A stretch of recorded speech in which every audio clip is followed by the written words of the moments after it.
सभी को नमस्कार है, सभी को अभिनंदन है। कैसे हैं सभी लोग? उम्मीद करते हैं सभी लोग अच्छे हैं और जीवन का आनंद ले रहे हैं। कभी कभी ऐसा आपको नहीं लगता है कि जैसे सड़क पे चल रहे हैं और चलते चलते मुझे कहीं 1 करोड़ रुपए गिरे हुए मिल गए, या कभी ऐसा हुआ कि कहीं जा रहे हैं और किसी का एक्सीडेंट हो गया, उसको मैंने बचा लिया और पता पता कि वो तो बहुत बड़ा अरबपति आदमी था, तो अपना अपना पूरा बिजनेस प्रॉपर्टी ही मेरे नाम करके चला गया क्योंकि मैंने उसको बचाया था। भैया आज एक टॉपिक कुछ ऐसा ही है कि ऐसी बातें करने वाला हूँ। क्यों?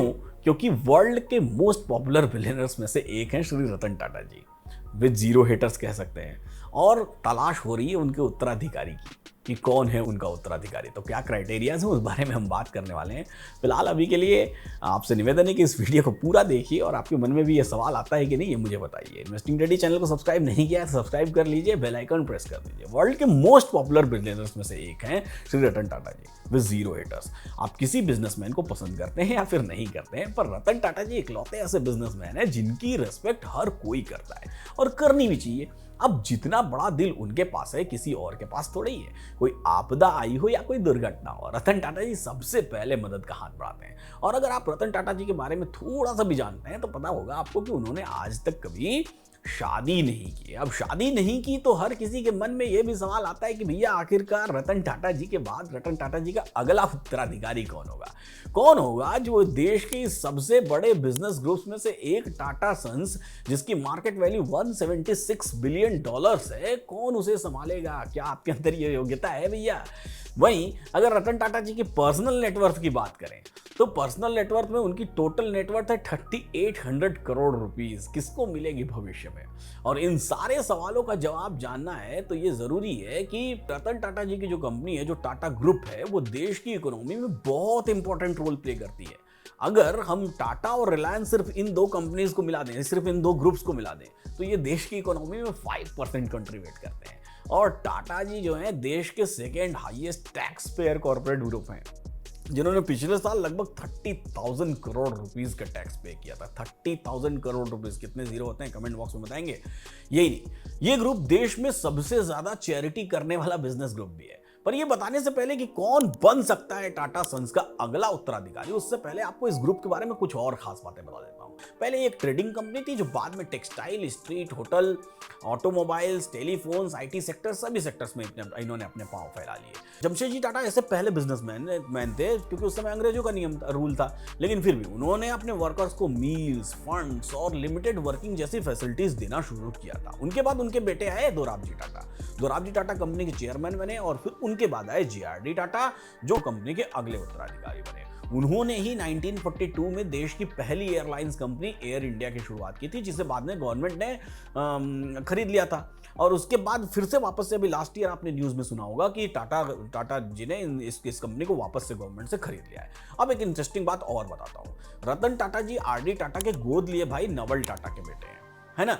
अब टाटा ग्रुप में एक चीज हमेशा खास रही है, वो ये रही है कि इस ग्रुप का चेयरमैन कभी भी ब्लड रिलेशन पर डिसाइड नहीं होता है, बल्कि इस बात पर डिसाइड होता है कि जो जमशेदजी टाटा के सोशल विजन को आगे ले जाने के लायक हो वही चेयरमैन बनेगा। इसलिए अब तक जितने भी टाटा ग्रुप के चेयरमैन रहे हैं वो टैलेंटेड होने के साथ साथ ही बहुत हम्बल पर्सनैलिटीज रहे हैं, जो हमेशा पैसों के ऊपर सोसाइटी को वरीयता देते हैं। और इस बात का पता लगाने के लिए कि टाटा ग्रुप के लिए काबिल उत्तराधिकारी कौन है, कंपनी 20 ट्रस्टीज की एक ऑलरेडी टीम बना के रखी हुई है। ये जो ट्रस्टीज हैं, ये अलग अलग फील्ड के टैलेंटेड लोग हैं जो बिजनेस और सोसाइटी की समझ, दोनों की समझ रखते हैं। इनमें जैसे कि नाम है इनमें NA Sonawala, NM Manjhi, KB दादी सेठ, अमित चंद्रा, वेणु श्रीनिवासन। और कुछ ट्रस्टीज को छोड़कर ज्यादातर ट्रस्टीज ऐसे हैं जिनकी एज 60+ है। ये 20 लोग मिलकर टाटा ट्रस्ट को चलाते हैं, जो टाटा ग्रुप में 66% इक्विटी होल्ड करते हैं। और इन लोगों के पास चेयरमैन बनाने और हटाने दोनों की ही ताकत है। जैसा कि आपको याद होगा, साइरस मिस्त्री के केस में हुआ था। मिस्त्री की बहन की शादी रतन टाटा के भाई से हुई है, पर उनका टाटा ग्रुप या फैमिली के साथ कोई डायरेक्ट कनेक्शन नहीं है। पर इसके बावजूद 2012 में टाटा सन्स और टाटा ट्रस्ट दोनों का चेयरमैन बनाया गया था साइरस मिस्त्री को। सबको लग रहा था कि मिस्त्री ही रतन टाटा के असली उत्तराधिकारी हैं। लेकिन फिर 2016 में क्या हुआ? 2016 में उनको ये कहते हुए हटा दिया गया कि शेयर होल्डर्स का भरोसा साइरस मिस्त्री के ऊपर नहीं है, जिसके लिए कंपनी एक टर्म यूज करती है जिसका नाम था ट्रस्ट डेफिसिट। जब खराब छवि या किसी और कारण से चेयरमैन की इमेज खराब हो जाती है और शेयर होल्डर्स का भरोसा उन पर से उठने लगता है तो इसको ट्रस्ट डेफिसिट कहा जाता है। और यही हुआ साइरस मिस्त्री के साथ। पर साइरस मिस्त्री साहब ने भी क्या किया कि साइरस मिस्त्री साहब तो अपने पोस्ट पर बने रहना चाहते थे, इसलिए उनकी कंपनीज ने टाटा ग्रुप पर मिसमैनेजमेंट का केस फाइल कर दिया। बाद में इससे कोई खास नुकसान नहीं हुआ और ये केस बाद में खत्म भी हो गया। बाद में साइरस मिस्त्री साहब के भी आपको याद होगा लास्ट ईयर कार एक्सीडेंट में डेथ भी हो गई थी। यहां पर एक बात और बता दूं कि टाटा ट्रस्ट और मेन बिजनेस टाटा सन्स के बीच किसी भी तरह का मतभेद न हो, इसलिए इन दोनों का चेयरमैन हमेशा एक ही होता है। जैसा अभी रतन टाटा जी हैं, वो टाटा ट्रस्ट और टाटा सन्स दोनों के ही चेयरमैन है। पर अब उनकी उम्र हो चुकी 85 प्लस और बिजनेस को आगे बढ़ाने के लिए ग्रुप को अपना नया चेयरमैन ढूंढना होगा। अब नए चेयरमैन में जो 3 सबसे अहम नाम सामने आते हैं उनके बारे में बता देता हूं। ये हैं लेह टाटा, माया टाटा और नोएल टाटा। ये तीनों ही रतन टाटा के भाई नवल टाटा के बच्चे हैं, जिन्हें रतन टाटा की निगरानी में ट्रेनिंग दी जा रही है। सबसे पहले लेह टाटा की बात करते हैं। इन तीनों में सबसे बड़ी लेह टाटा 37 इयर्स की है। उन्होंने शुरुआती पढ़ाई मुंबई के जय हिंद कॉलेज से की है और फिर वो स्पेन के IE बिजनेस स्कूल में मार्केटिंग में मास्टर्स की और फिर टाटा के होटल मैनेजमेंट वाले बिजनेस जो ताज होटल्स एंड रिजॉर्ट्स हैं उसकी मैनेजर के तौर पर उन्होंने 2006 में अपने करियर की शुरुआत की थी। नोएल टाटा की बात करें तो नोएल टाटा बायस बिजनेस स्कूल से पढ़ाई किए हुए हैं और उन्होंने अपने पिता नवल टाटा के साथ ट्रेंट में अपना बिजनेस शुरू किया और अभी टाटा ग्रुप के डिजिटल क्लॉथिंग ब्रांड ज़ूडियो के ओवरसीज ऑपरेशंस को ये देखते हैं। ज़ूडियो के बारे में आपको बता दूं कि ज़ूडियो वही ब्रांड है जो सारे शहरों में जबरदस्त अपने स्टोर्स खोल रहा है और रिलायंस के ब्रांड को कड़ी टक्कर दिया हुआ है। और रिलायंस ही छोड़िए, सारे ब्रांड्स, ट्रेंड्स को भी कड़ी टक्कर दिया हुआ है, बिग बाजार को भी कड़ी टक्कर, जो भी लोग क्लॉथिंग्स में हैं उन सब को बड़ी टक्कर, अच्छी टक्कर देता है ज़ूडियो, है ना।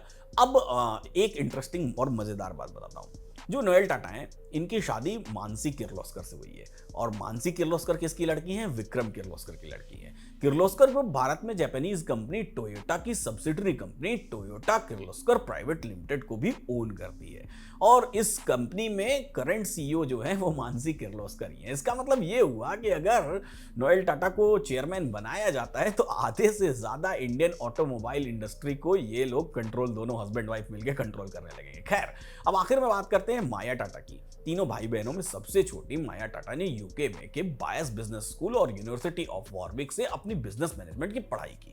उन्होंने अपना करियर टाटा अपॉर्चुनिटीज फंड से शुरू किया, जो बंद होने तक टाटा कैपिटल की सबसे पुरानी प्राइवेट इक्विटी फंड कंपनी थी। अभी माया जो है टाटा ग्रुप की मैनेजमेंट एंड इन्वेस्टर रिलेशंस को देखती हैं।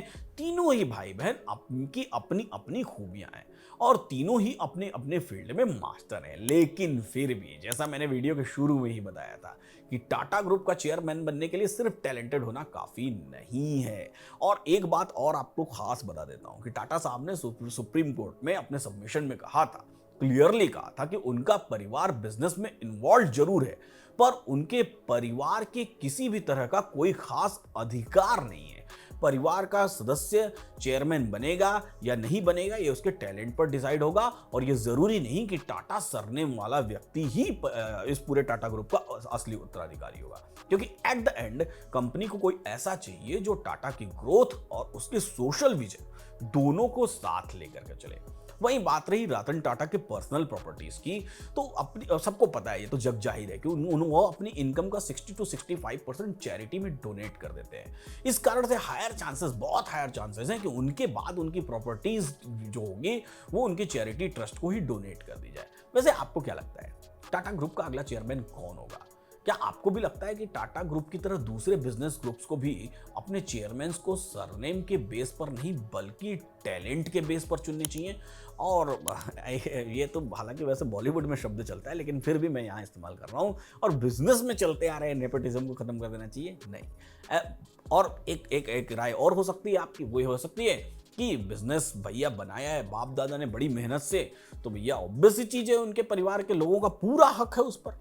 तो ये आपको कमेंट बॉक्स में बताना है। आप भी बिजनेस करते होंगे, आप भी व्यापार करते होंगे या जॉब करते होंगे, तो आप बताइए हमको कि कौन सा वाला ज़्यादा सही है? मैं मेरा पर्सनल व्यू बोलूँ तो भाई साहब कि जो ज़्यादा करीब रहते हैं, हम व्यापार बनाते उन्हीं के लिए हैं। हाउएवर फिर भी सबके अपने-अपने विचार हो सकते हैं। कैसा लगा आपको ये वीडियो? कमेंट करके ज़रूर बताइएगा और ऐसे ही वीडियोज़ मैं आपके लिए और लेकर के आऊँगा, जो सवाल आपके मन में आते हैं, उन सवालों के जवाब ढूँढ करके लेके आऊँगा अगले पॉडकास्ट में। फिलहाल आज के लिए इतना ही। ऐसे ही सीखते रहिए, मुस्कुराते रहिए और जीवन का आनंद लेते रहिए।